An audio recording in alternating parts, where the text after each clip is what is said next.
what's up, party people? Welcome to the Nerd for No Reason podcast. I am one of your hosts, Mark, and Raven can't be with us this week because, well, life kind of gets in the way sometimes. But we still have a very special show for you because we are going to dive into the interviews that I got last week at my local comic convention. Now, I want to give you guys just a little peek behind the curtain before we get started and let you know that these interviews were done with a combination of a handheld mic, my phone.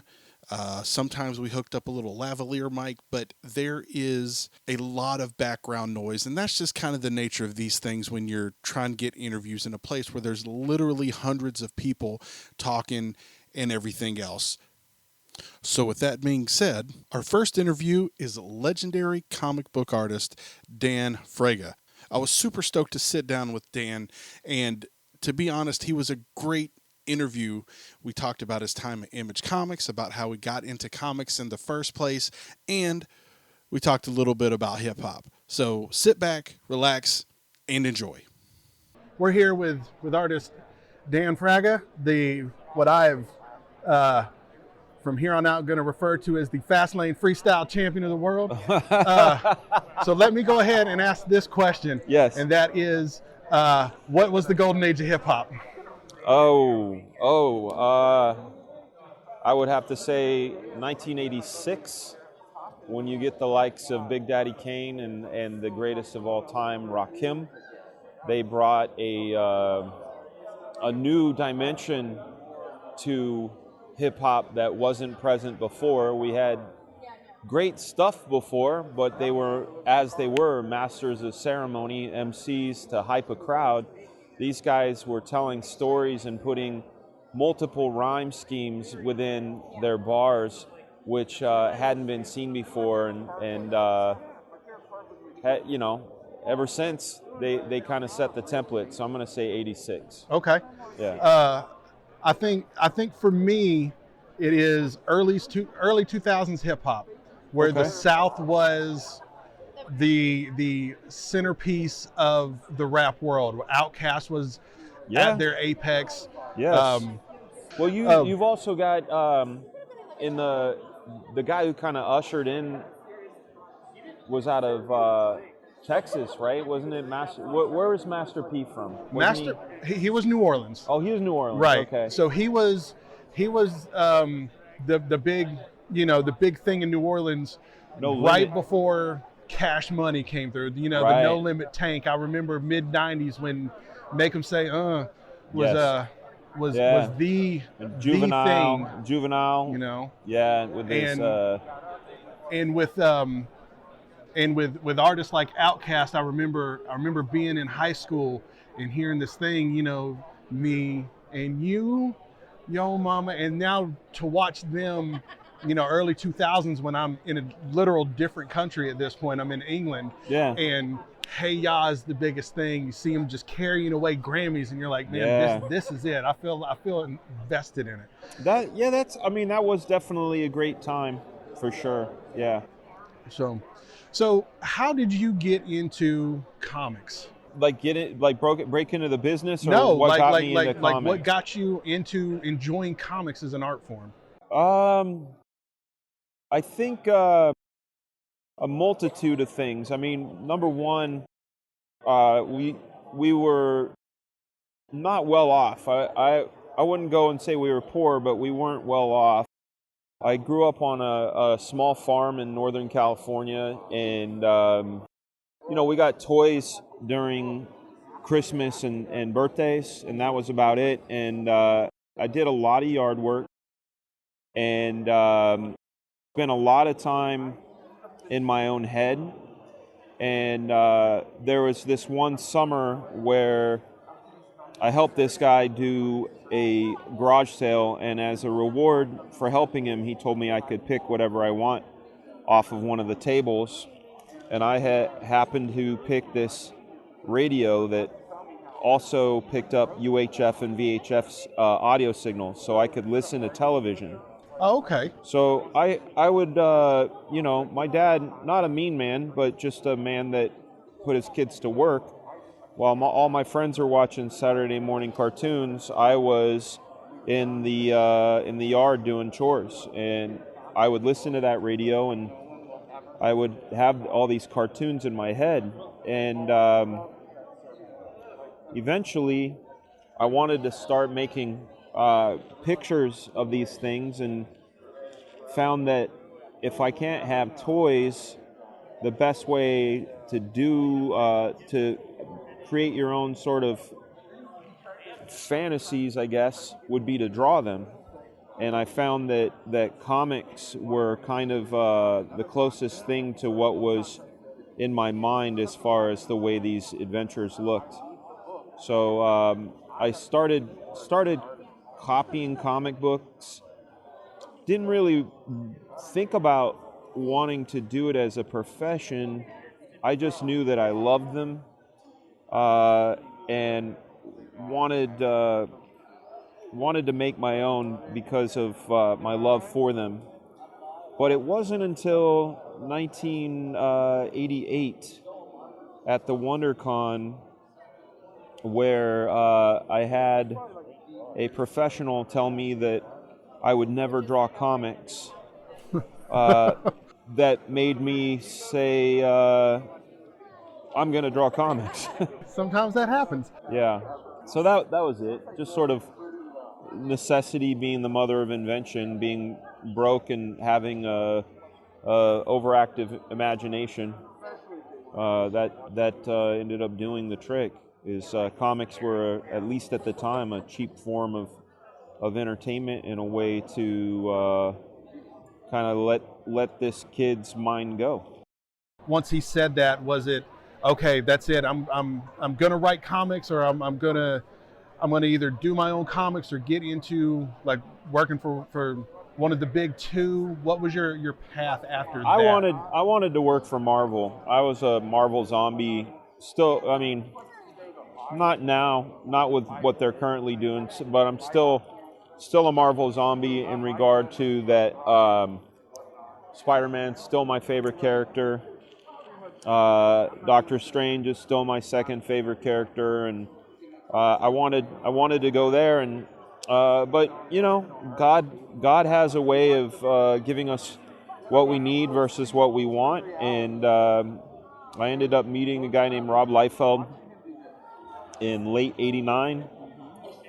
This is before the fame and fortune that he would become to known for, or, you know, with Deadpool and Cable.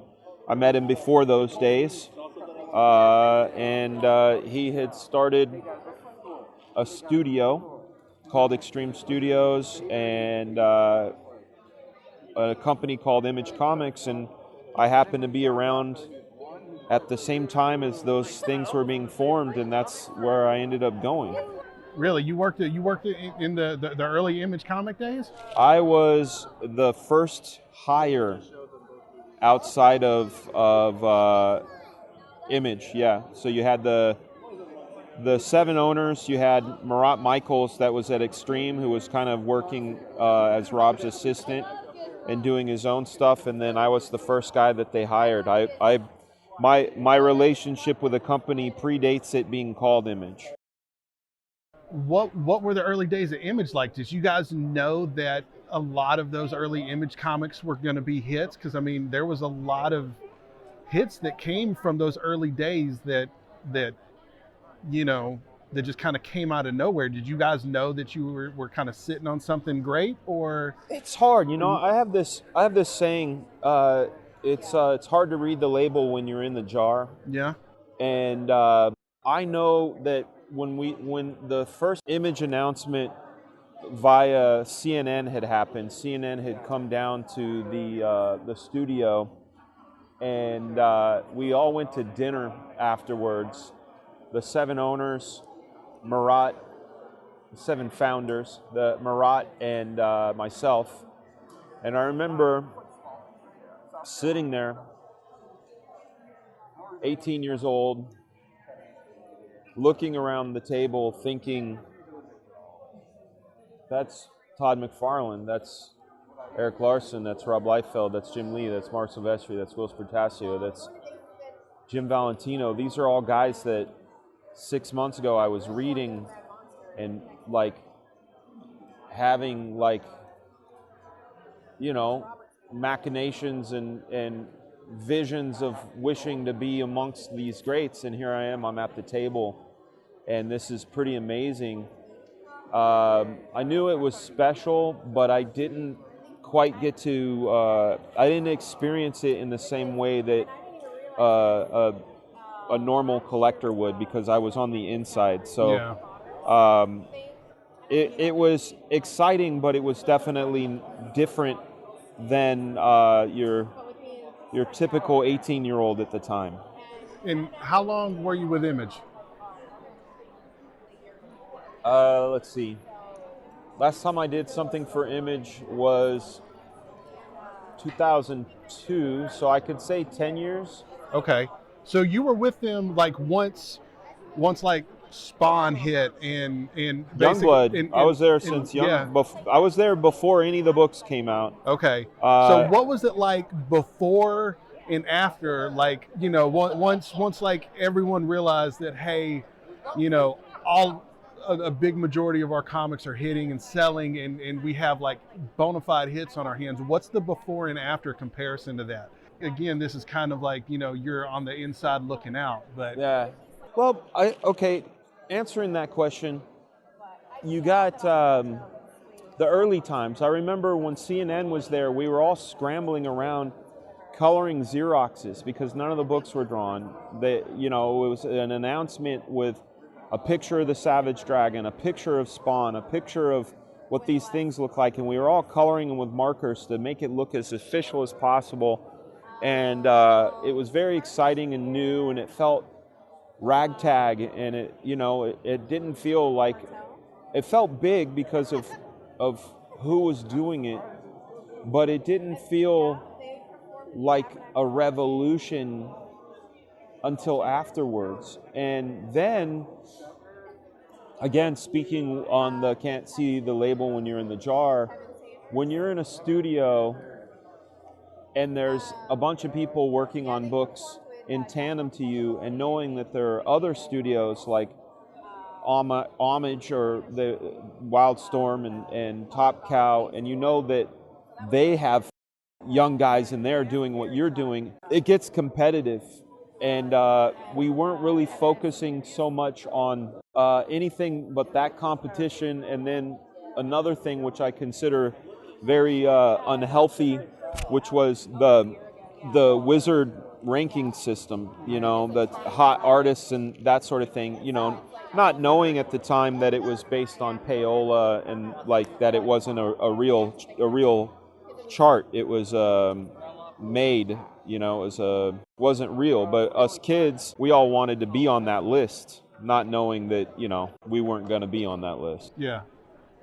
So where do you go post-Image? I worked for Marvel for a small amount of time. I did some issues of Wolverine. I did an issue of Spider-Man, a Generation X annual, What If. Then I went over to DC and I did an issue of Powerpuff Girls, of all things. Okay. An unpublished issue of Superman that went unpublished because they lost the artwork. They lost it in March of 2003, only to find it again in mid-2016 when the DC offices were moving to Burbank. And it happened to be that the FedEx box had fallen behind a file cabinet, and that was it. So that was it, and I really was disenchanted with comics at that point due to a couple of things over at Marvel, just the pay structure and they were paying the new guy $55 more per page than they were paying me, and citing age-old policy why I wouldn't get a raise, things like that. Yeah. And it just became frustrating. So I left comics. I just said, I'm done. This business is gone to shit. It's, I've been progressively getting better over the years and getting paid less as I go, and that isn't how, at least that's not the idealized situation that we're taught when we're kids. You know, you work harder and longer and you get to, you know, reap the benefits at least, you know. Yeah. And I left and I went to Hollywood, started storyboarding music videos and commercials. Then that, because of a lot of luck and a lot of hard work, I started directing and was directing some animation for an MTV show, and then ended up going over to HBO to do 2 seasons of the Ricky Gervais show. And then from there, I worked for Mattel for 5.5 years on their Monster High and Ever After High franchises. What's the environment like? Or I guess how vastly different is it from working on traditional comics to going into TV and film, storyboarding, directing? Like, I imagine that the work environment is just such a different animal. It's completely different. I would have to say that it's more professional. Still a lot of tomfoolery happening, because it's, at the end of the day, it's still money, you know, that people are dealing with. But more professional. The pay was better. The pressure, I felt a whole lot less pressure. You know, when you draw comic books, you are the show, basically. You know, I remember spending, you know, 5 weeks drawing an issue of Wolverine and being very happy with it, knowing there were a couple of pages that, you know, weren't the best, but, you know, you take the good with the bad when you're working on this stuff. And, you know, this is when the internet started coming around, and you know, you'd see people say, "Oh, did you see that? That guy can't draw. I don't even know why he even got a job," or, you know, "Break his hands. That guy sucks." You know, and you start going, "Oh, this is," you know, puts a lot of pressure on you. Whereas in Hollywood, they really, you know, you do a good job and you meet your deadline, you're kind of anonymous in a way. Like, Yeah. No one gets to see my storyboards. No one, you know, except for production, and they, the people that need them are ultimately happy with what I've done, and I'm getting paid upwards to 5 times more. Oh, wow. Doing it. Yeah.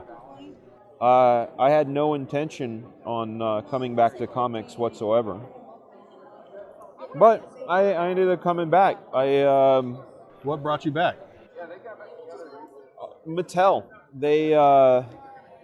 I had finished my 5.5 years at Mattel and moved out here to Georgia and was storyboarding Doom Patrol. Okay.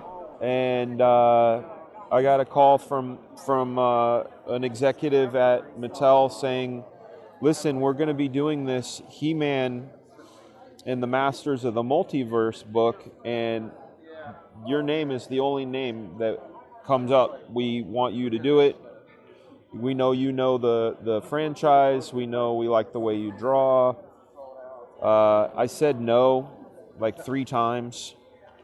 I ended up saying yes, so I did that in 2019, and then really got excited about my own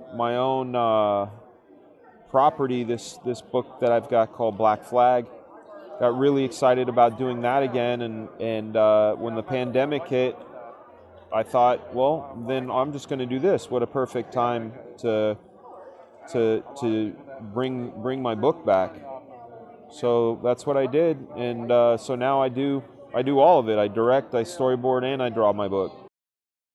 That's awesome. Did whenever you take on legacy characters, we'll call them, characters that already have an established mythos or whatever, is that a difficult task to kind of filter through decades of old material to make sure that your continuity lines up, when you're approaching something like this?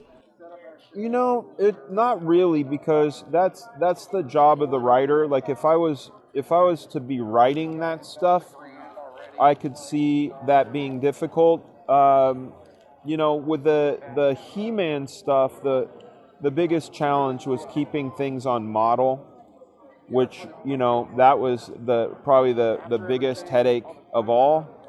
But let's say if I was to draw Spider-Man or somebody like that, I would just do my version because I've had that in my head my whole life. And if it was, had to deal with, if I had to write it, I would probably cross-check against some legacy stuff. But I've read Spider-Man so much as a kid that I already have sort of my ideas of what I do. And in fact, when I did a book in the late '90s called Kid Supreme, and it was supposed to be kind of the Extreme Studios version of Superboy. And I told Rob, I said, listen, man, I've got no affinity for DC Comics at all. And not to say that I don't like them, I just have no... I don't know any of the lore. I don't know, like, outside of Batman's origin and Superman's origin and Wonder Woman's origin and liking Jim Aparo, like, whatever. I said, Rob, let me pitch you my version of Kid Supreme. And I said, I want him to go and live in a small town, go to high school, have to hide his powers, and have this rogues gallery. And I said, there's Kilowatt, Reptile, Blacktop,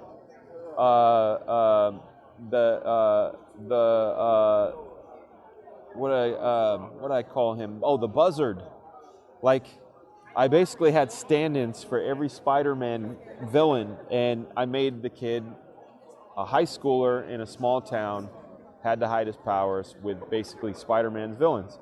And I said, if I was to do Spider-Man, this is what I'd do. So that's what I did is, but I didn't have to tie myself to any legacy stuff. It was just more of a vibe that I was going for. I have one more question for you, and Yeah. I am curious if you ever found that artist that said you would never draw comics after you became a professional and say, I've made it. Yeah. I'll tell you exactly how it went down. It was May of 1993. My comic book called Blood Strike #1 sold 1 million copies. Whether it was me or the Image phenomenon, it didn't matter. It sold 1 million copies. Yeah. His book, The Savage Dragon, sold 740,000. And I said, not bad for a kid who wasn't supposed to draw comics. And he said, well, I did you a favor then. Yeah. So that's it. I mean, 1 million is nothing to sneeze at. No, not at all. And I beat him at his own company. Yeah. Man. Well, I would just say I was very, very, very, very blessed, lucky, right place, right time. Yeah. But there's that old adage of luck equals opportunity and preparation. Yes, absolutely. So, I quote that all the time. Yeah, I've had plenty of opportunities, and I've just been, I always try to keep my sword sharp, as they say. Yeah. Tell everyone where they can find you before we sign off. If you want more of Fragaboom, you can find me on YouTube under Fragaboom. That's FRAGABOOM. You can find me on Instagram under The Real Fragaboom or Couch Doodles. And You can see me wandering the streets of Macon looking for good burgers. Oh, you're local here? Oh, wonderful. I'm from Warner Robins. I hate to get back into it now that we've done kind of shined off, but is it more or less difficult to, or is it kind of a wash being an artist in a place like Macon where, I know we have a little bit of a film industry and, due to Atlanta and things like that. Is it difficult to work out of Macon to be an artist? No. Not nowadays with the internet and everything? Not nowadays with the internet at all. No, I mean, all the productions I work for are in Atlanta or Conyers. Yeah. And we do everything through Zoom. The show I direct is in Burbank, and we do everything over Zoom. As long as you have an internet connection, you could live on the moon. Really? Yeah. What show do you direct? I can't tell you. Oh. Yeah. Okay. That's NDA'd. It won't. It doesn't even. It's not being announced till later this year and doesn't come out till next year. Okay. Yeah. I'm going to hit you up in a year. Yeah. And I really want to talk about this. We'll talk all about it. Can I ask if it's animated or live action? It's animated. God, boy, I can't wait. I love me some animation. Yeah. So. Yeah. All right. Well, wonderful, sir. I'll let you get back to it. Thank you Mark, so much. Thank you. And yes, thank you sir. for having me draw that turtle. That was a lot of fun. I'm so glad. I didn't want to be one of those guys that's like, hey, just do something. I don't care, but I also like letting the artists kind of do what they want. Yeah. All right, man. Next up is the Georgia Ghostbusters. Now, these guys were at the convention as well, and they were there with their proton packs on, and I just decided that I wanted to talk to them just more Ghostbuster stuff, because why not? After talking with Chris Garrett a few weeks ago about his interactions with the Georgia Ghostbusters and us talking about Ghostbusters Afterlife, I figured let's talk to some more Ghostbusters and see what they have to say, especially about the new movie that's coming up and just about their organization in general. Enjoy. All right, what's up, everybody? Mark, Nerd for No Reason. I am here with Chase Ambrose, Mitchell Brinkley, Nick Dayhoff, and you guys are with the Georgia Ghostbusters? That is correct. Wonderful. I've been following you guys from afar for many, many, many years, coming to all the conventions and stuff. It really seems like you guys are just this great inclusion with everybody in like this particular fandom. What got you guys into Ghostbusters? Well, I saw the film in the theater originally when I was 6 or 7, and that was it. I was sold. That was all I played was Ghostbusters. My first proton pack was an old backpack with a distributor cap and a spark plug wire connected to an old rooftop antenna, and I would run around the house playing Ghostbusters. And then years later, found out GB Fans was just a thing. They were actually the Ghostbusters prop archive at the time, so that tells you how long ago it was. And I found out that there were plans where people could build proton packs, and I got involved in the community then. That was probably, 97, 98, something like that, and been hardcore into it ever since. Absolutely.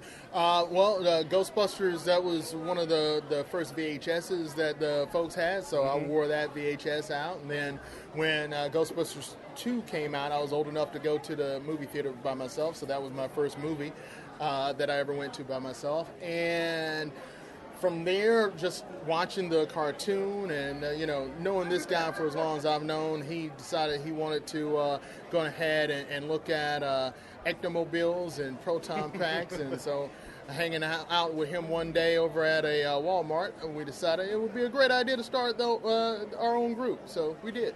Cool. Yeah. What about you? I grew up on the cartoons, like just all the real Ghostbuster stuff, running around playing pretend with all the Kenner packs and things like that came out. And shit, was it back in 2012, 2013?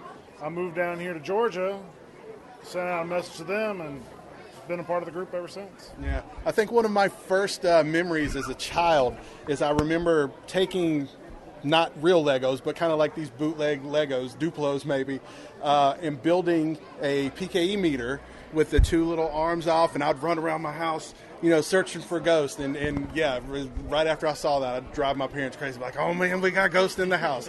So yeah, I was all about it. One of my favorite memories, real quick, now that I'm thinking about it, is my mom got us the Ghostbusters soundtrack on vinyl. Oh yes, I had that too. Running around the house singing the Ghostbusters theme song, and that was me, because my mom used to always clean up the house and listen to music, so she would put that on every now and again, and we would sit there just the Ghostbusters on repeat because nothing else on that album was very good. Cleaning up the town's good. Yeah. Oh yeah, that's true. That's true. I drove my grandmother crazy with the Ghostbusters 2 soundtrack with the Bobby Brown. Too hot to handle, too cold to hold. Like, she would be like, shut up, get out of here with that. Absolutely. That was 100.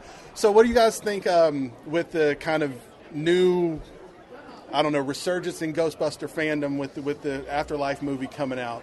How is that for your guys' group? Are you guys seeing like kind of an uptick in people in the interest overall in Ghostbusters? Well, because of COVID and some other things, we haven't really been that active over the past couple of years. So we're trying to get back into it. And any interest in Ghostbusters is a good interest. And so anything that brings more people to the fandom, I'm in support of. I'm in the vast minority. I was not a big fan of the Afterlife film.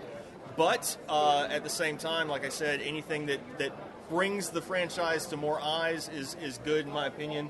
And so hopefully we'll get some more recruits. We've had a lot of interest, or a slight uptick in interest, and especially now that the Hasbro released these Afterlife HasLab packs. Oh yeah. And since those have come out, there's been a bunch of groups have sprung up on Facebook for modifications on these, and so we're excited for the future. They've already announced that there's going to be another film, and so we'll see what happens. And hopefully it'll go on. Yeah. What do you guys hope to see in this next film? Because now the older actors are they're kind of too old to reprise their roles. We've kind of had a good farewell for them. Where can the franchise go from here? Well, I'm glad they're back in New York. I would like to see Slimer.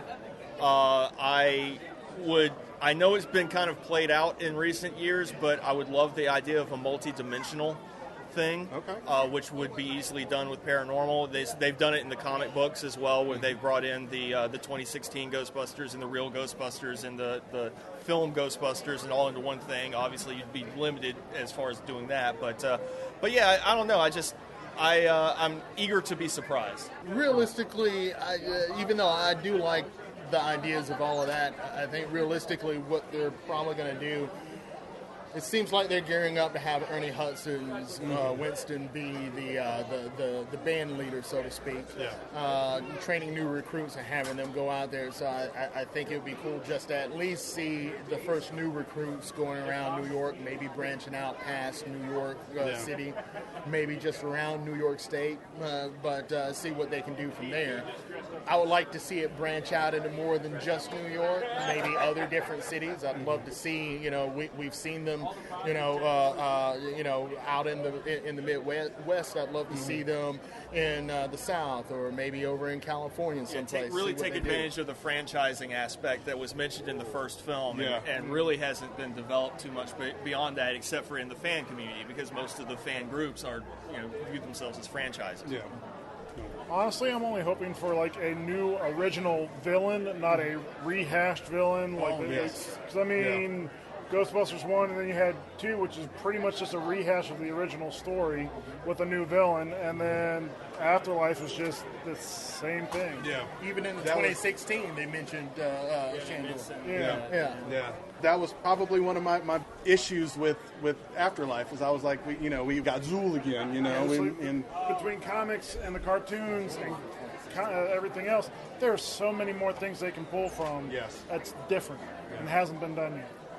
I mean, could you imagine a live-action Boogeyman, right? Or Sam Hain, or any of the villains from the cartoons, really? Yeah, absolutely. All right, how can guys reach out to join Georgia Ghostbusters, or just in general find you guys online? Facebook's really the best way. We used to have a website, but everything's kind of gone to social now. So yeah, Facebook, and it's just Georgia Ghostbusters. All right, wonderful. Thanks, guys. I appreciate it. Thank you. Next up is a gentleman that I've been trying to interview on a podcast for about a decade now. It is Chris Hamer of Urban Pop. Like I said, I've been trying to interview him for a very long time, and for whatever reason, it just never quite worked out. Well, I cornered him, shoved a microphone in his face, and started talking to him. Actually, that's not true. He was very generous with his time and just a delight. But I feel the need to warn you that the first half of this interview, the microphones were a little off. So I kind of had to do some fancy editing techniques and try to bring out his audio from my microphone, and it may sound a little wonky at times. Right around the 10-minute mark is where his microphone comes back on and you can hear him a little bit better. I just wanted to give you guys a heads up as if you're curious as to why the audio changes about halfway through the interview. This was a fantastic interview. We talk about the heavy metal community, the comic book community, how Chris got involved in art as a whole, one of his previous Kickstarters. We just kind of cover the gambit of topics. And I can't wait to visit his art gallery that will be opening up soon in Ackworth, Georgia. I'm sure it's going to be fantastic. So enjoy this interview with Chris Hamer of Urban Pop. We are here with Chris Hamer. And I'll say that as my mic falls. Chris Hamer with Urban Pop. Let's start from the beginning. What got you into art as a whole? I am my late 40s, and I've been drawing since I was a kid. Like, as far back as my parents can remember.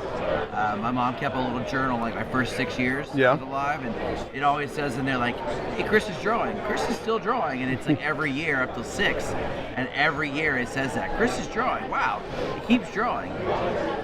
As I got older, that's all I wanted to do. And then I discovered comics probably around 8 or 9 years old, and I've been hooked since then. And so I wanted to draw comics. Yeah. And then, I just kind of went through life, did the job, because I think you can't make money. And, unfortunately, parents don't always believe that drawing, they can support you, but making art as a career is going to be lucrative, and they want nothing but the best for you. So I got that. So I just kind of took some jobs and did what I needed to do. Sometime in 2007, here in Georgia, we were losing a lot of jobs. The layoffs a little more heavier than normal. And I got laid off for the first time ever. I started, at that time I'd been drawing and I showed some art to somebody, and they put it on a gallery wall and it sold. And I went, somebody likes my art. Because my confidence until then, was terrible. And to even predate the story, I have an art school dropout because my art teacher at the Art Institute of Atlanta told me I could not draw because comic books were not real art. What? So I dropped out of art school and was discouraged because my teacher, who's teaching me of all people, says I can't draw. So I'm at the Art Institute in Atlanta said that. Like, if you tell me I can't draw, why am I doing this? Why am I paying your job, right? Right. So I came discouraged, and I finally got a little bit of confidence with selling some pieces in local coffee shops and bars and stuff. I got laid off, and I didn't know what to do. Took another job, got laid off again, all in the same year. Just happened to be a bad luck, Yeah. And some poor business decisions on some of the management, because they were small mom and pop shops. Yeah. So they had hiccups along the way too. And I just looked at my now ex-wife, then wife, and said, hey, can I try art full-time? So we said, well, give it a shot. What's the worst that can happen? You're unemployed. Yeah. See what happens. Well, that was in 2007, so 16-ish, 15, almost 16 years later. I'm still rocking it and doing it. And that's wonderful. Sometime about 4 or 5 years ago, excuse me, I had put out this book called The Adventures of Byron. Actually, maybe been 6 years now. And, I had drawn Byron. He's a little blue one-eyed monster, and I drew him as my mascot for years. Yeah. Put him on stickers, put him on anything I could put him on, but it had no story behind him, no nothing. I was doing a lot of Comic Cons, and people were asking me, well, who's Byron? I said, well, you know what? I've always wanted to do my own comic book. Let me do it. So I wrote the story, and I drew the story about Byron, and then I started looking at how to print it, and I found it's accessible for independent guys to actually make their own comic. It's the distribution part that's tricky. Yeah. But you can make it. So anybody that's listening to this, you can make your own comic, Yeah. And so with some crowdfunding sources like Kickstarter, we did a Kickstarter for it. Is this the Kickstarter? Because I was going to ask this later. Is this the Kickstarter where I think the top tier reward was you coming and painting someone's wall in their house. Did anyone ever get that? Nobody got that. Damn, I was Somebody really did get the hoping. tattoo. Okay, someone did get the Somebody ended up tattoo. getting a Byron tattoo. Okay, I was really hoping someone would have essentially a full wall piece in their house. We've got fans and friends out there that have big wall pieces of Byron, but nobody actually came and had me paint their wall. Okay. That would still be fun. So the offer's always there. So the Kickstarter got funded, and it was like, all right, now I'm gonna put a comic out. So I did it. Yeah. And didn't think a single thing of it. Put it out, held it on for a couple years, sold it at local cons, and I'd done a cover for Scout Comics title called Stabby Bunny. Okay, yeah. And so I was starting to get in with those guys a little bit. And we were in Denver one year, and I'd already been pitching a book to Scout, and they liked it, and they were showing interest in publishing it. And while I was just at the Denver Comic Con, I said, "Hey, did you guys ever see my other comic?" And they were like, "No, what is it?" So our tables were close enough where I could run back and grab a copy. I did that, brought it to them, and at the end of the day, I have to walk by their table to leave. I walk by the table, and the president, James Hake, is like, "Hey, I want to sign Byron." And I'm like, "Oh, that's so sweet, cool. Confidence, it's there, but really, it's that easy to get your comic from a publisher? No way, man, it's not happening." So I was like, "Oh, thanks, man. Yeah, we'll talk. Yeah, cool. Ha ha ha." Yeah. Next day, he says it again, "Man, no, for real. We're for real. We want to sign it." "Okay, cool. Ha ha ha, cool." Last day of the con, he's like, "You'll get a contract next week." Wow. Hell yeah, okay, cool. Yeah. And then, so the contract didn't show up. And I went, "Oh, he was just being nice." And then I get an apologetic email like 2 weeks later that says, "I went on vacation. I thought I sent you this before I left. Here you go." And I went, "Crap. Now I've got to make more comics." Because Byron was just going to be an experiment. Yeah. So I could draw a comic, and I did. Now I have to write and draw more, which is not a bad problem. Yeah, I was about to say, that seems a very first world problem.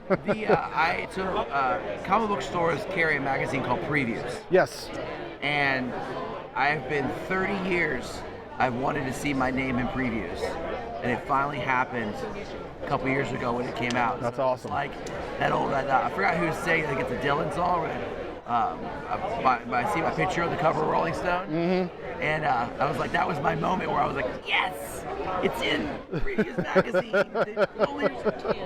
Were you just running up to strangers and they're like, this is me, and they're like, okay, crazy man. At the time, and I went to the local comic store and I bought 2 copies of it, I just come back to the comic store, the tattoo shop, and I was like, look, there's my name. They're like, cool. Now what? I'm like, but that's my name. They're like, cool. And I'm like, oh, you guys are, yeah. So that's kind of how Byron came about. That's awesome. Versus like your traditional art, and I say this in an audio medium and no one can see what I'm looking at, but you're more like portraits and things like that. What was it harder to kind of develop the style for Byron?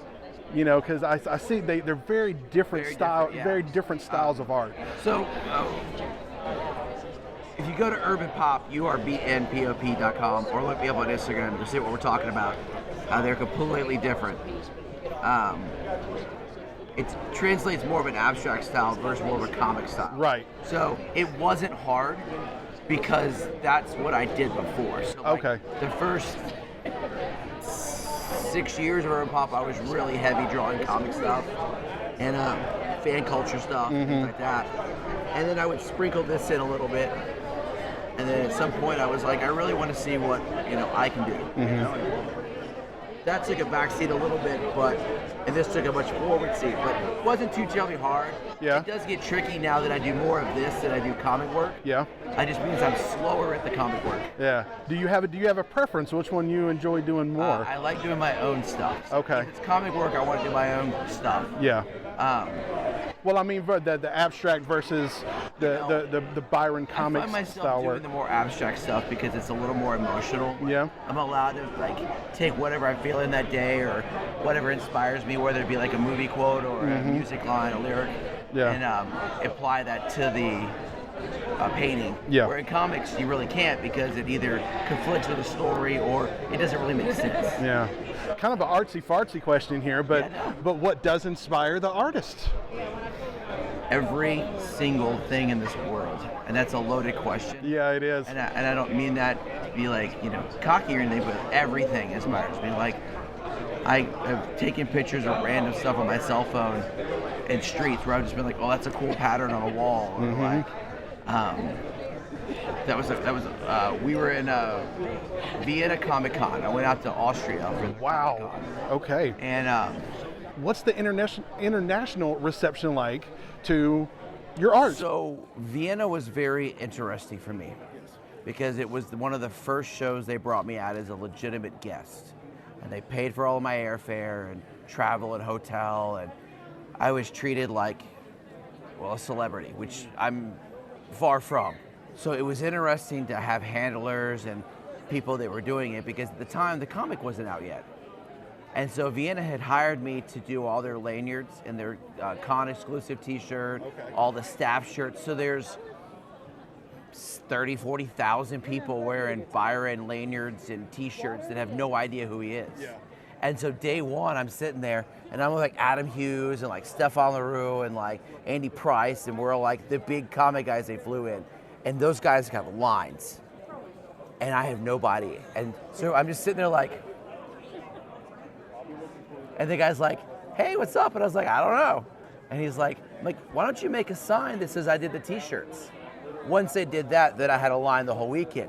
So it was that weird, like, why am I here? But I'm appreciative for being here. Yeah. And like, what do I do? Because nobody knows who I am because Right. I don't have a comic book out yet. And we had some moments that were just like, I'll never forget them. Like some lady brought a photograph to me of a picture of me that she took off Facebook. That she went to like, I guess Vienna's equivalent of like a Walgreens or a CVS and had it printed out like a 4x6 and asked me to sign it. And it was just the most surreal thing. And That's so wild. Like you're there and like, you're like, oh, I need to use the restroom. And your handler's like, well, let me walk you to the bathroom. I'm like, I can walk to the bathroom. Like, and they're like, no, we have to walk you. And just little moments like that. So other than that, it's the same.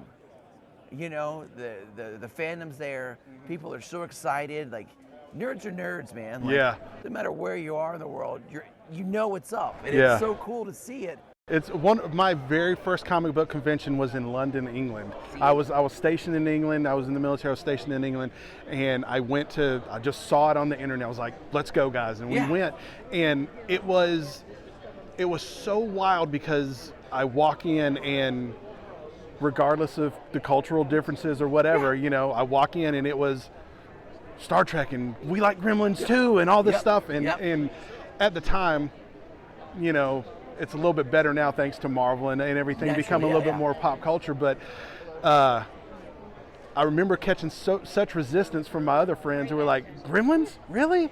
That one? I'm like, no, but Gremlins is great, man. Like, I watch cartoons. Like, this is it, man.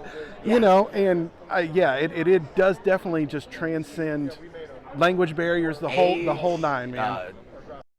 Gender, race, it transcends all of it, which is amazing because it's like you never see anybody really arguing or fighting at these things. I know, you so never great. see any like just general like hubbubaloo or anything like that. It's just, what's up, bro? You don't see none of that. Everybody's like, hey, what's up? Yeah, I liken it to at least my experience with the metal community.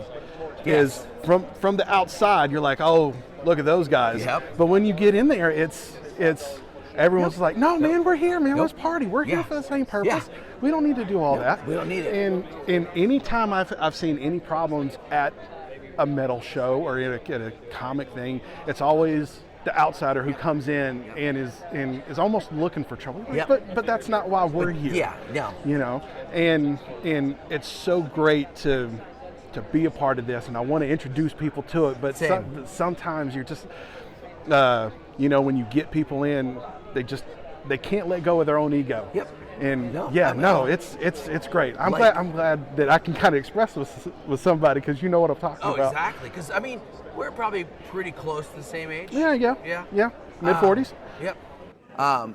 If you remember when we were kids, if you wanted a Batman T-shirt or a Captain America T-shirt, your shop had to carry it. Yes. And you had to be lucky enough to find it in your size. And so you knew if you saw somebody else wearing a Batman or a Captain America T-shirt on the street, that they knew it was up. Yes. Nowadays, because Targets and Walmarts and all that carry it, they don't have to know what's up. It could be literally like a Father's Day tie thing, you know. It just could be a joke gift. But back in, the 80s and the 90s, you had to know. It was a secret handshake. It was a secret handshake. And you knew that dude Yeah. or that girl or whoever it was that had that shirt on, you knew they were into it, and you could walk up and go, boom. And they went, yes. And then you had a moment where you shared. It was awesome. It's almost like sharing movie quotes. Oh, yeah. It's like, you share a quote from the Lost Boys or something, Yep. and you're like, oh, you are cool. Oh, yeah. Like, yeah, we can be friends, you know? Yeah, One of those things. And then, just like you said about the metal community, I mean, again, we're doing audio, so they don't really get to see me, but here I am, almost 6 foot tall, head to toe tattoos, Yep. big, huge beard. Sometimes I got an irritated look on my face. So I've been told I can come across looking grimace sometimes. But I don't know, man. There's something about it. Like, Yeah. it's a happy spot, you know? Yeah, it is. It is. So So what's your next project? Do you have a next project that you're working on? I have lots of next projects.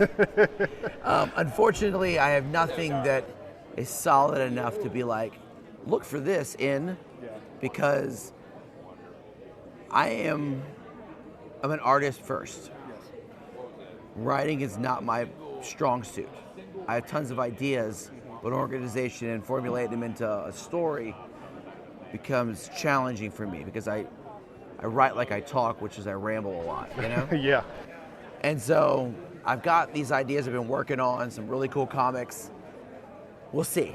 Okay. But the goal is to try to do another comic this year and then start shopping it around. Are you going to try to go the Kickstarter route again? More than likely. Okay. More than likely. But my biggest and newest project is I've now gone and I guess you would call this full circle. I am opening a comic book store and art gallery in Ackworth, Georgia, in the next month or two. So that's where a lot of my focus has been, is getting this built and put together and established. Man, I can't even fathom that. And if you got the time, then okay. How do you even go about setting up an art gallery? Like, because that seems something that's a very niche kind of thing. And So, I'm not. I tattooed for about 7 years.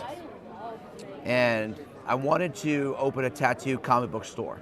But I'd kind of become disenchanted with tattooing, just the industry and the hours and things like that to do it became stressful on my family, and I didn't like that. And so I was like, well, I'm gonna open a comic book store. So I did a little antique mall comic book store, and it's been doing well, and I started outgrowing it.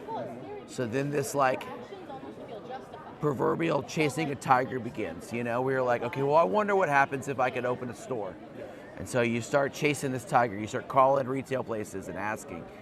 For the last 2 years, I got completely discouraged. Prices were too high for real estate.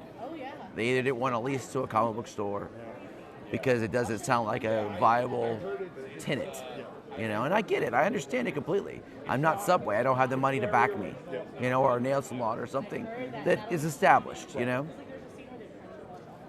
So like I've been chasing on this, and then right before Christmas of this year, I found a spot. And just on a whim, I said, I'm gonna go check, because it was a little different. Instead of a big for lease sign, there was a for rent sign like you could get like at Home Depot in the window. Yeah. So I was like, this is probably mom and pop. It's gonna be great. And it was. And the lady quoted me a price, and I went, oh man, I just caught my tiger. And it came on to my wife now, and I went, hey, so she's like, let's do it. It's as easy as that. And Was it like, now that I've got it, I don't know what to do with it? Exactly. It was like, oh man. Yeah, it's like. So I keep making the analogy of chasing a tiger. Yeah. It's like, so now I've adopted it. How do I feed it? You know, where do I store it? Where do I keep it? How do I, train it? How do I do these things? Because like, what do? I don't know where to begin. Yeah. I mean, I've worked in comic stores and I've worked retail for years, so I know how to run a business. And Urban Pop's been an established LLC in business for 16 years, so like I know that. So I knew I could do it. But I didn't know if this was going to be this like, oh, wow. And so I started doing all this research in business. And it was like, well, if you're going to open a business, you should have this much money put aside and this much back savings and blah, blah, blah. And I'm like, I don't have any of this. So I went back to my old punk rock and roll band days and did a GoFundMe and was like, let's see if I can get crowdsourcing to help me with this. And people did. That's awesome. They helped me fund my comic book store. And I've run gallery shows. I've kind of curated them before at other venues and bars and restaurants. So I had an idea. And doing this as long as I have, I've got thousands of friends that are artists. So I just started slowly reaching out and going, if I was to do this, could I get some stuff from you to put in my gallery? And they were like, yeah. And then the reality just like went in like light speed, you know, hyperdrive. And you went, oh, okay, here goes. And next thing you know, I'm signing leases and we're painting walls and that's I'm wonderful. Like, we're doing this, man. So that was my second longest running dream since drawing comics. So, and they've both been sitting about 30 plus years. Open a comic book store. But you did it. And I've done both now. Did it. And so by March we'll be open. It's going to be called the Urban Pop Comics Company in Ackworth, Georgia. That's wonderful. So I will make it a point to swing by if I'm ever up in the Mark, area. Please do. So, all right. Well, we're going to end it there. Where can people find you? So social media is my favorite. I have a website. It's urbanpop.com. URBNPOP.com, of course. But I prefer talking to you guys on social media. So do you have a preferred social media? Instagram is my favorite okay. Because I like to speak with my pictures because I'm an artist. And because I'm not much of a writer, like I spoke earlier, my grammar, my English, and spelling and all that's atrocious. So you'll appreciate it more just looking at pictures of my stuff than me trying to type a story to you out. But yeah, so find me on Instagram. I'm on Facebook at Urban Pop or Chris Hammer. No. Shoot me a friend request. Say hey. No. Wonderful. Awesome. I appreciate it, man. Yeah, brother. Thank you. And there you have it, folks. You know, I cannot thank these guys enough for sitting down and talking with me. It was really such a fantastic time to learn how they got into being an artist, being Ghostbusters, just their thoughts on things. It was really such a good time. Like I came home just high on life about this convention because I just enjoyed sitting down and talking with people. It was truly a blast. Make sure that you go and check out these guys and like and follow and subscribe to all of their social medias. Be a part of their community. Speaking of social medias, you can follow the podcast on Twitter and Instagram and Facebook at Nerd for No Reason. You can follow me on Twitter and Instagram at Turtles Do It. And you can follow Raven on Twitter at spooky__Raven. Next week, we discuss the movie Belle. And I have strong feelings about this movie because it has sent me down a rabbit hole of listening to anime music. Because the music in this movie slaps. I can't wait to talk about it with Raven. Can't wait to talk about it with you guys. I will see you next week. Go out and do something wonderful in the world. Bye, everybody.